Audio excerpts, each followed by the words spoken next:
everyone, Lisa here from Down to Earth Gardening. Today's video is on a spectacular flowering ground cover, and that is moss phlox or creeping phlox.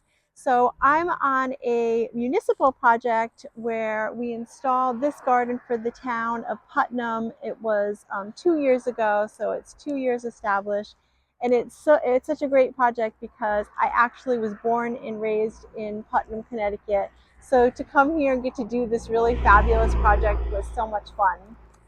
So we had some challenges here on this hillside because we were a little concerned about erosion. It gets a lot of blaring hot sun, and there really isn't a lot of regular maintenance here. The town of Putnam does the maintenance, and they're stretched really thin. There's a lot of flowering trees and areas that they have to mow and maintain.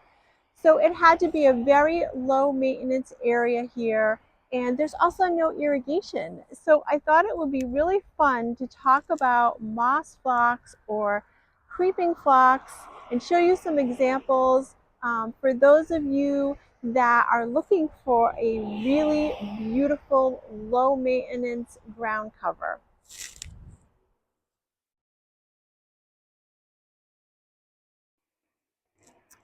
So this variety here that we're showing you is called violet pinwheels.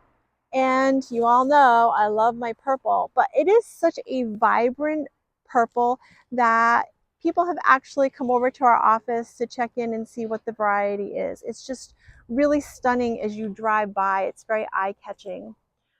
But what I do want to say about the moss phlox is another great feature of it is not just the gorgeous spring flowers, and they do last at least a couple of weeks, is there really fine needled leaves here, which is also an evergreen. So it is going to give you year-long appeal. Now, I'm in zone 6A, but moss phlox is suitable from zones 3 to zone 9. And that's dependent on the variety that you're selecting. So always check what your zone is and check your tags and make sure that it's going to be a suitable perennial for your zone. But I love to use this as a low maintenance ground cover, not just because it's somewhat drought tolerant and it really helps with erosion, but I mean, look at how quickly this is covering the ground here. And so our technique is to plant these 1 gallon size plants. And again, these are each 2 years old. We plant them about a foot apart. And I like to do my plantings in odd numbers. So here we planted, I want to say it was 12 to 15 plants. And eventually it's just going to be one big mass planting of color. So it's not only going to be eye-popping, a showstopper, but it cuts down on your weeds, more plants, less weeds, and it also cuts down on the amount of mulch that you're going to have to put down. So I have this variety here, and I want to show you another really pretty variety.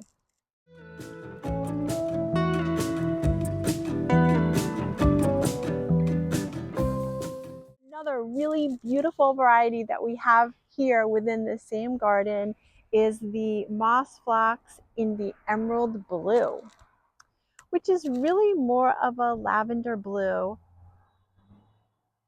but also another stunner. Like, I have to say, with the lighting, even today, it's just very, very showy, and you can't help but notice it as you drive by this garden bed here.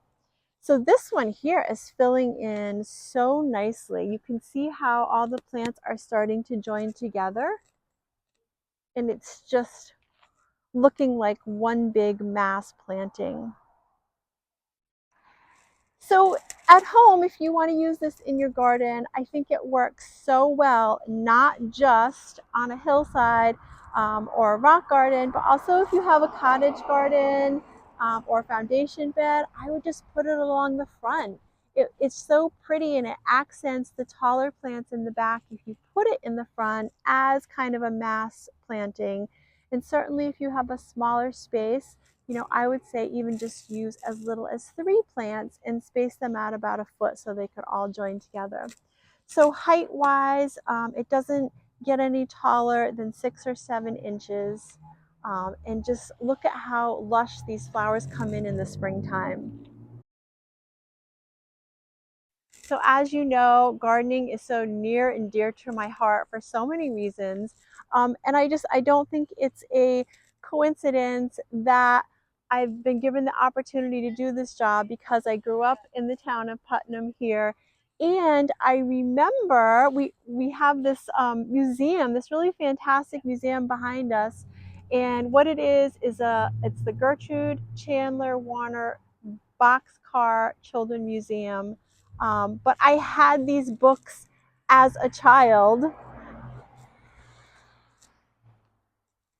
and I was just chatting with some people here about how I have some of the early hardcover books written by this author. But it's this really sweet little museum that you can come and visit in downtown Putnam, and I just love it. It's just such a quaint little town that has so much to offer.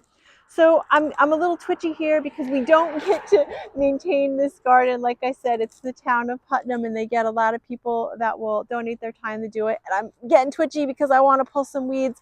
So at this point, I'm going to let you go, but I hope you enjoyed the video today. If you did, please tap like and subscribe to our channel. We have a lot of gardening videos coming your way.